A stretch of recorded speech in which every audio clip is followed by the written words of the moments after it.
Today I'll tell you something cool about our conscious mind.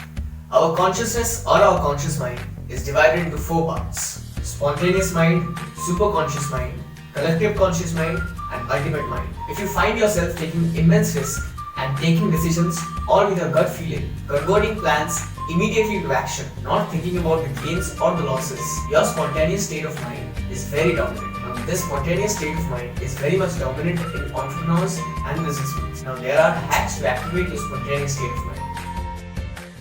Okay, here's a massive head start for all the young entrepreneurs out there who have decided to start their own business. Do not start a product related business or any kind of businesses which revolves around selling different kind of products.